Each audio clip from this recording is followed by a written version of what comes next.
So, hi, I'm Kristin Gutierrez, your host for Women in Localization's Ask the Expert. And today I'm super excited to be joined by Annette Lawlor. Hi, Annette. Hey, Kristen, how are you? Great to be here. Yeah, I know some stuff about you, right? But tell everybody else who doesn't, like where you live and what you're up to and kind of what you do for us in the industry. Sure. Yeah, so first of all, I live in Dunleary, which is a suburb of Dublin by the sea, and it's a wonderful place to live. I did actually spend quite a lot of my career living and working in the States prior, actually. So I worked in the States for a long time and lived in New York, Boston, San Francisco. So all the main places. Well, I shouldn't say that out loud, but we lived in lots all the hubs, if you will, right? All the fun places because I was younger then.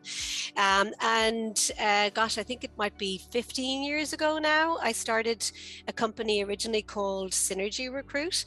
And it was a recruitment company that happened to work in the localization industry as one of kind of the areas. We also did multilingual staffing in a bunch of different areas. And then I can't remember exactly how many years ago now, probably about 7, we did a rebrand and move and a little bit of a change of ownership, and so Line People Global is now completely just my company. I had a partner prior, and so we are specialists now in everything and anything to do with localization and globalization. So I suppose today we pitch ourselves more of a growth solutions company than a staffing company or a talent company, even because we have our M&A division as well. So we're providing organic growth through our staffing solutions, which is our contingency staffing, our consulting division, and our executive search. And on the inorganic side, we're providing intelligent match services for buyers and sellers that want to go into an agreement or potentially want to sell the company.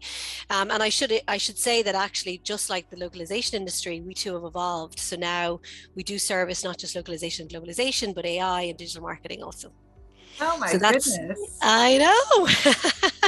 Yeah, so I didn't know. I just learned a lot, right? Because Yeah. I know you as a recruiter, right? A very Yeah. effective, successful recruiter. Yeah. But your background. So tell us, are you a recruiter by you know what I'm saying? I mean, were you in localization before you started recruiting for localization? Tell us. Yeah, no.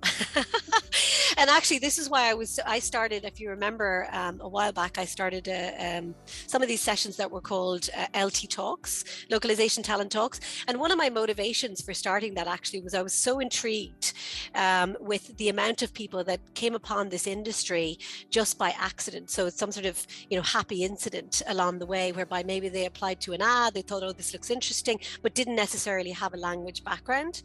And so that would be me. I didn't have a language background. I don't have a language background, but I began life selling software actually, and sold software for many years in Ireland and in the States.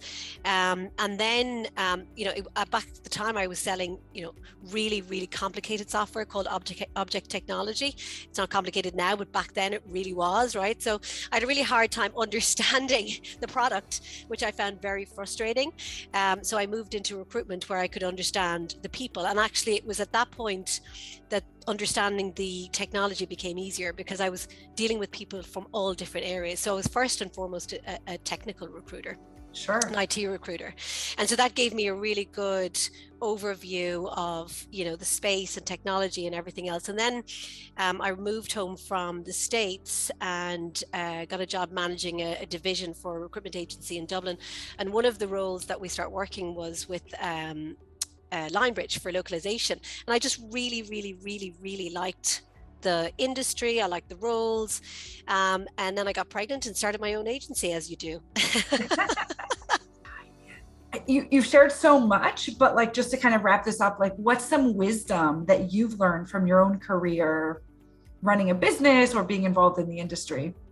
Yeah. So, I mean, I think the biggest thing for me is, I think there's, just doing it and learning by doing is one of the things that I've always done. So, sort of and this whole social media side of, so I've been building a brand as well. So the brand initially was me, and now my goal is to sort of make the brand more the company, and that's a transition to move from that.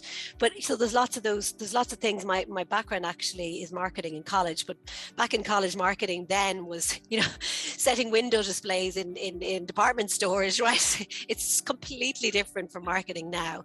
So I love how that's evolved. And as a business owner, I think that, I mean, this is true whether you're running an agency or whether you're running an LSP or whatever. CEOs and owners of company are time poor.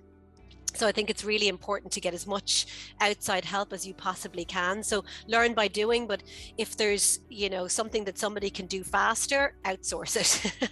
It took me a long time to do that, that it's easier actually to outsource what you can and then build a core team. But I think that's something that a lot of small business owners don't necessarily catch on to straight away. And I've had to kind of learn it as I've gone, as I've grown, and as the company has grown and evolved.